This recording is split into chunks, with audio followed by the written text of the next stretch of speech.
이전에 있던 교회에서 있었던 일입니다. 그때 제 바로 옆자리에는 다른 강도사님 한 분이 계셨는데 하루는 그 강도사님이 제 옆에 가까이 와서는 이렇게 말하는 것입니다. 보강도사님, 강도사님은 말을 시작할 때 항상 네 하고 시작을 해요. 네 뭐라고요? 그래서 제가 그분에게서 이야기를 들어보니까 그 이야기가 이런 내용이었습니다. 제가 말을 시작할 때 그냥 할 말을 시작하면 될 텐데 항상 네를 먼저 한다는 것입니다. 네, 지하 1층에 다녀오겠습니다. 네, 1층에서 프린트하고 오겠습니다. 퇴근할 때에도 네, 퇴근하겠습니다. 이렇게 자꾸 얘기를 한다는 거예요. 제가 진짜요? 그렇게 했습니다. 왜냐하면 제가 네 하면서 말을 시작하는 줄 몰랐습니다. 몰랐는데 이렇게 얘기를 해주니까 제가 알게 돼가지고 그때부터는 말을 시작할 때 내 말을 안 하려고 노력을 많이 하고 있습니다.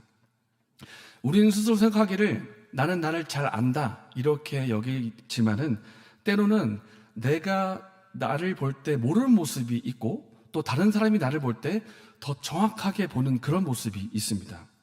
내가 아직 인식하지 못한 부분은 다른 사람에게 더 눈에 잘 들어올 수가 있고 그 사람이 보는 게 더 정확할 수가 있기 때문에 다른 사람이 나에게 대해서 정말 충심을 가지고 조언을 한다면 우리는 그 말을 귀담아 들을 필요가 있습니다.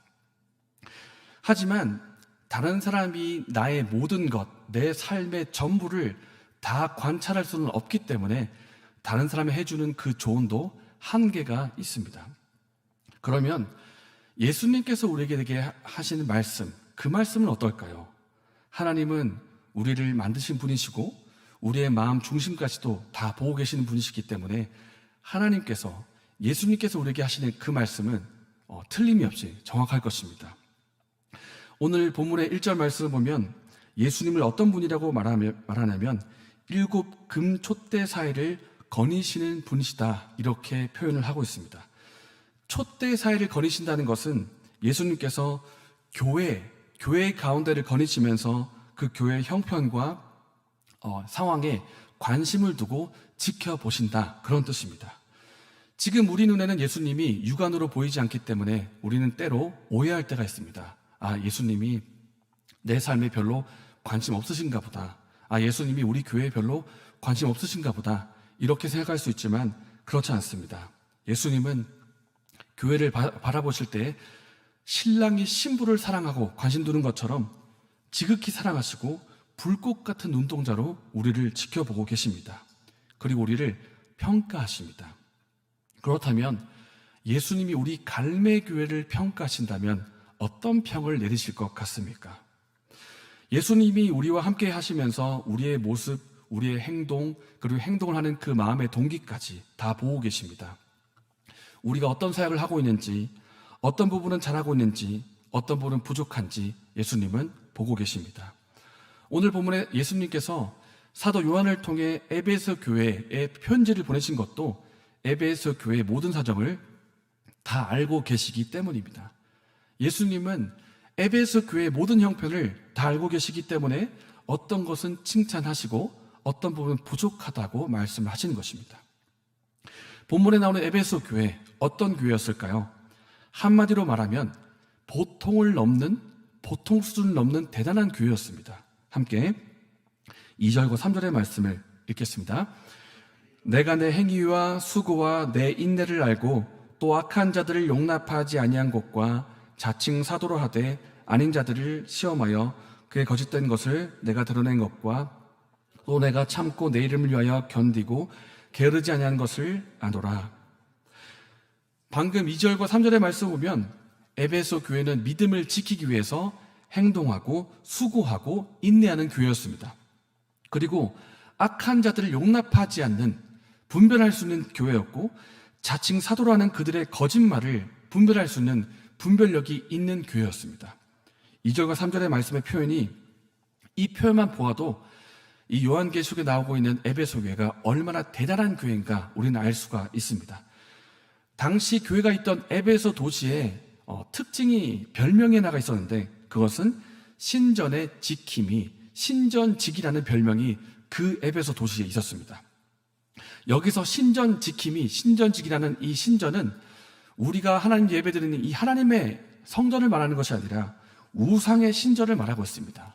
신전지킴이, 신전직이라는 별명이 붙을 만큼 그 도시에는 여러 우상의 신전이 많았고 우상숭배도 심했습니다. 그리고 에베소 도시에는 아시아 최초로 황제를 숭배하는 신전이 있었습니다. 당시의 최강대국인 그 황제, 로마의 황제, 그 로마의 황제를 스스로 여기기를 내가 황제의 위치에서 만족하지 못하겠다. 나를 이제 신으로 추앙했으면 좋겠다. 이런 욕심이 있었던 것 같습니다. 그러니까 그 로마 황제의 의도를 따라서 에베소 교회에 황제를 숭배하는 신전이 그곳에 있었던 것입니다. 그리고 조금 전에 봤던 것처럼 아데미 여신을 숭배하는 아데미 여신의 신전도 있었습니다. 그만큼 에베소 교회는 우상 숭배가 심했고 영적인 분위기도 혼탁하고 어두웠습니다. 로마가 세계를 지배하고 있는 그 시대에 로마 제국의 정점에 서 있는 황제를 숭배하는 신전이 있는 그 에베소 도시에서 황제가 아니라 하나님을 섬기겠다라고 결단하는 것은 보통 일이 아니었습니다.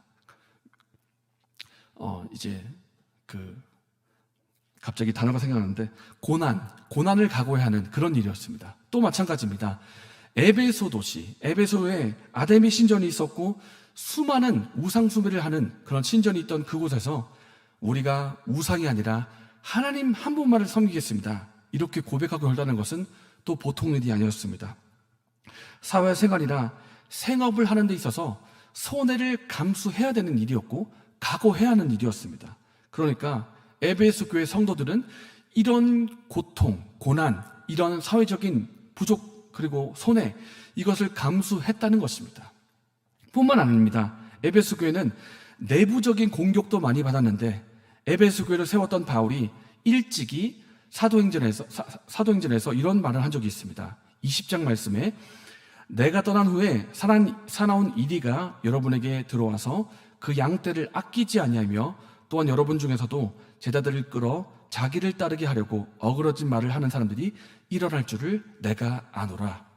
사도 바울의 말대로 복음을 왜곡시키는 거짓 사도들이 교회 안에 들어와서 거짓된 가르침을 전하기 시작했습니다. 그리고서는 복음의 진리가 되시는 예수 그리스도가 아니라 자기를 따르게 하려는 그런 거짓 사도들이 거짓된 가르침을 퍼뜨리고 있었던 그때였습니다. 그러나 에베소 교회 성도들은 이러한 모든 공격을 받고도 무너지지 않고 견고히 믿음을 지키고 서 있었습니다. 복음을 회방하는 거짓 사도를 분별해내고 진리를 위해 고난도 감당하고 믿음을 지켰습니다. 그러니까 에베소 교회는 어떤 교회인가? 진리를 파수하는 교회고 죄를 거부하는 교회이고 복음을 위해서 고난과 고통도 감당하는 그런 교회였습니다. 이런 모습을 보시고 예수님께서 칭찬하시는 겁니다. 너희는 나를 믿고 나를 위해서 순종하고 수고하는구나. 너희는 내 이름 때문에 고난이 올지라도 그것을 견뎌내는구나.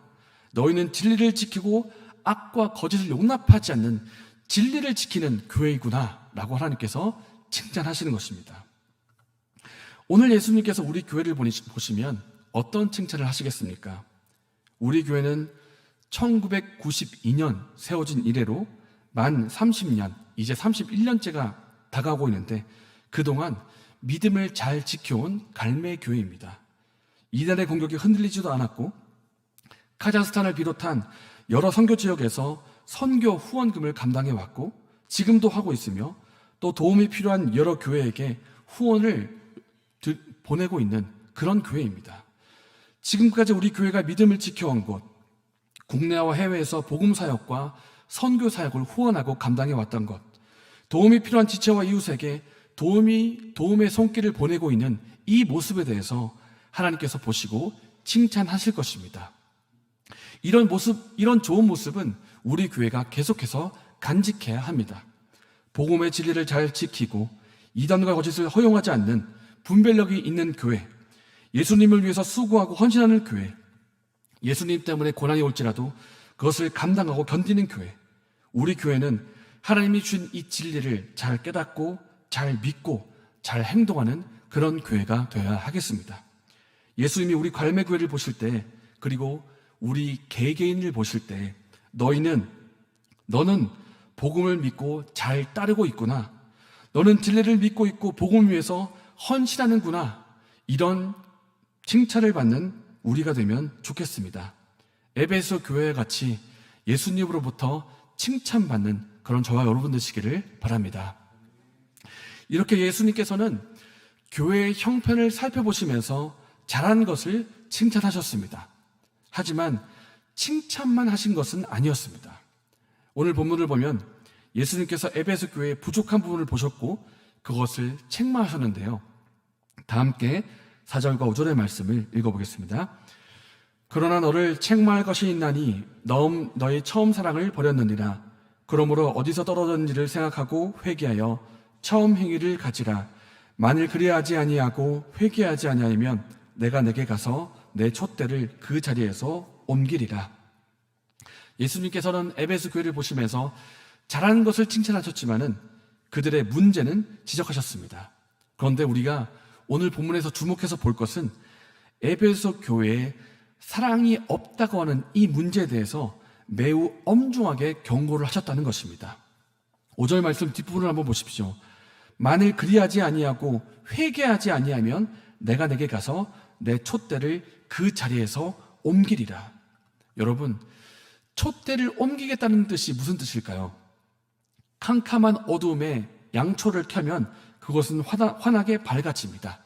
그렇게 이 초와 같이 세상의 어둠을 밝히는 그 역할을 교회가 하고 있습니다. 그런데 하나님이 원래 있던 그 자리에서 촛대를 옮기시겠다는 것은 더 이상 그 교회를 교회로 인정하지 않겠다는 그런 뜻입니다. 그래서 촛대를 옮기시겠다는 이 말씀은 더 이상 교회로 인정하지 않겠다고 하는 무서운 말씀입니다. 여러분, 그래도 에베소 교회 한번 보십시오. 우리가 조금 전에 본 것처럼 믿음을 지킨 교회고 진리를 가지고 분별했던 교회고 진리를 위해서 고난이 와도 감당했던 그런 교회입니다. 대단한 교회 아닙니까? 이렇게 장점이 많은 에베소 교회인데도 불구하고 단 한 가지 단점, 사랑이 없다고 하는 이 문제 하나만 있었을 뿐인데 왜 예수님께서는 이 한 가지 문제 가지고 엄중하게 경고를 하셨을까요? 그것은 사랑은 교회에 있어야 할 가장 핵심적인 부분이기 때문입니다. 교회의 본질이자 성경이 가르치고 있는 가장 중요한 것이 바로 사랑이기 때문입니다. 하나는 유대인 율법사가 예수님에게 와서 시험하려는 목적으로 이렇게 물어봅니다. 선생님, 율법 중에 어느 계명이 가장 큰 계명입니까? 그러자 예수님께서 대답하십니다. 내 마음을 다하고 목숨을 다하고 힘을 다하고 뜻을 다하여 주 너의 하나님을 사랑하라. 이것이 가장 큰 계명이다. 첫째 되는 계명이다. 그리고 둘째도 그와 같으니 내 이웃을 내 자신과 같이 사랑하라. 그러니까 성경의 가르침 가운데 가장 큰 가르침이 있다면, 성경이라는 과일이 있다면 그것을 액깃을 꽉 짜면 두 가지로 뭐가 나오는가? 첫 번째로 하나님을 사랑하라. 두 번째로 이웃을 사랑하라. 이 두 가지입니다. 두 가지. 사랑하라는 것입니다. 에베소 교회에 이 사랑이 있어야만 했습니다. 에베소 교회의 능력이 조금 부족하고 은사가 조금 부족할지 몰라도 교인의 수나 재정의 상황이나 이런 게 조금 부족할지 몰라도 사랑만큼은 그 교회 가운데 있어야 했습니다. 그런데 예수님께서 에베소 교회를 보실 때 가장 기대하고 계시는 그 사랑이 없는 것입니다. 그래서 회개하지 않으면 너희는 더 이상 교회가 아니다. 이렇게 엄중하게 경고를 하신 것입니다. 이것은 단지 에베소 교회의 문제만은 아닐 수가 있습니다. 오늘날 저와 여러분의 문제일 수도 있습니다. 우리는 어떻습니까? 내가 처음 예수님 믿고 내가 예수님 처음 사랑하기 시작할 때 그 사랑이 여전히 예수님 향한 사랑으로 내게 남아 있으십니까? 아니면 혹시 사랑이 식어져 버렸거나 혹은 왜곡되고 변질되어서 다른 모습이 되어 있지는 않으십니까? 나 때는 말이야, 내가 젊었을 때는, 내가 어렸을 때는 정말 내가 굉장했어. 내가 얼마나 뜨거운지 몰라. 내가 신앙이 얼마나 불이었다고. 그때는 내가 신앙생활도 얼마나 열심히 하고 봉사활동도 얼마나 열심히 했다고. 그렇게 당시 이전의 모습, 이전의 내 모습을 추억하면서 말하고 있지만 정작 지금 내 신앙이 식어있지는 않으십니까? 단순히 내가 봉사활동을 하고 있느냐 안 하고 있느냐, 얼마나 하고 있느냐, 이것을 말씀드리려는 것이 아닙니다. 예수님, 내가 예수님을 사랑합니다. 내가 정말 예수님을 정말 사랑합니다 하는 이 고백이 우리 마음속에 여전히 남아있는가, 이 근본적인 질문을 해보자는 것입니다. 내가 진짜 예수님 사랑하기 때문에, 진짜로 예수님 사랑하기 때문에 나오는 그런 모습들, 예수님 가까이 하고 싶고 예수님의 뜻을 알고 싶기 때문에 말씀 보는 그런 모습들, 예수님이 나와 함께 하시고 내 기도를 듣고 계신다는 것이 너무 감사하고 기쁘기 때문에 자연스럽게 나오고 있는 그런 기도의 모습들, 그래서 말씀과 기도가 있는 그 예배 시간이 사모가 되고 예배를 드릴 때 감사와 감격이 있는 그런 모습이 내게 있는가, 이 질문을 한번 해보자는 것입니다. 아니면 혹시 오랜 가뭄으로 땅이 말라있는 것처럼 굳어지고 갈라진 마음으로 예배당을 오가고 있지는 않습니까? 찬양을 부를 마음도, 말씀을 가까이 할 마음도, 기도할 열정도 다 잃어버리고 냉랭한 마음으로 살아가고 있지는 않는지 우리 자신을 한번 돌아보자는 것입니다. 오늘 우리는 5절의 말씀을 자세히 한번 볼 필요가 있습니다. 한번 읽겠습니다. 그러므로 어디에서 떨어졌는지를 생각하고, 여기까지 읽겠습니다. 그러므로 어디서 떨어졌는지를 생각하고, 원래 이전 모습이 있는데 그 모습에서 떨어져 있다, 이런 모습입니다. 이런 말입니다. 우리의 원래 모습이 어떤 모습이었는데 또 지금은 어떤 이유로 해서 무엇 때문에 지금의 모습이 되어 있는지 우리는 곰곰이 생각해 볼 필요가 있습니다. 예전에 내가 하나님께 예배 드릴 때는 정말 은혜가 되고 그때 정말 내 마음이 하나님 향해서 뜨거운 마음이 있었는데, 내가 언제부터 이렇게 무엇 때문에 냉랭하게 될 것일까? 내가 언제부터 아무런 감동도 감격도 없는 사람이 되고 만 것일까? 우리는 과거를 기억하면서 하나님을 뜨겁게 사랑했었던 그때를 한번 생각해 봐야 됩니다. 그리고 지금은 무엇 때문에 이렇게 되었는지를 우리가 돌아볼 필요가 있는 것입니다. 사랑하는 여러분, 저 여러분은 어떻습니까? 시간이 가면 갈수록 예수님을 점점 사랑하고 계십니까? 예수님을 점점 가까이 하고 계십니까? 아니면 점점 멀어지고 있지는 않습니까? 하나님을 사랑한다고 말하지만 돈과 명예, 세상의 것도 같이 사랑하는 그런 모습이 우리에게 있지는 않습니까? 우리 자신을 돌아보면서 하나님을 향한 사랑을 회복하기를 원합니다. 하나님을 향한 사랑을 회복하라는 이것이 무조건 혈기왕성해져라, 이런 뜻은 아닙니다. 무턱대고 계속 흥분된 상태를 가지고 뭔가 큰일을 낼 것처럼 그렇게 살아라, 이런 뜻은 아닙니다. 시간이 지나면 지날수록 예수님을 사랑하고 예수님의 사랑이 더 깊어지고 있는, 신앙이 더 성장하고 있는 그런 삶을 우리가 살고 있는가 한번 점검해 보자는 것입니다. 누군가가 나를 보면서 자기도 모르게 이 말을 되뇌는 것입니다. 나도 저 사람처럼 되고 싶어. 나도 저 사람처럼 신앙생활을 하고 싶어. 이렇게 말하게 되는 그런 사람이 되자는 그런 도전을 하자는 것입니다. 사랑하는 여러분, 오늘 예수님이 우리 갈매교회들의 모습을 보시면, 그리고 나 개인의 모습을 보시면 어떤 평가를 하실까요? 만약에 내가 책망을 받는다면 우리는 책망하시는 예수님의 마음을 알아야 됩니다. 예수님은 우리를 미워하시기 때문에 책망하는 것이 아닙니다. 오히려 사랑하시기 때문에 책망하시는 것입니다. 지금 잘하고 있는 것이 있지만 정말 중요한 이것을 놓쳤다가는 안 되기 때문에 돌이키라고 말씀하시는 것입니다. 오늘날 우리가 예수님으로부터 책망의 말씀을 듣는다고 한다면 이것이 예수님의 사랑의 말씀임을 알고 우리가 돌이키기를 원합니다. 그래서 예수님을 향한 사랑, 하나님을 향한 사랑을 회복하는 저와 여러분 되시기를 바랍니다.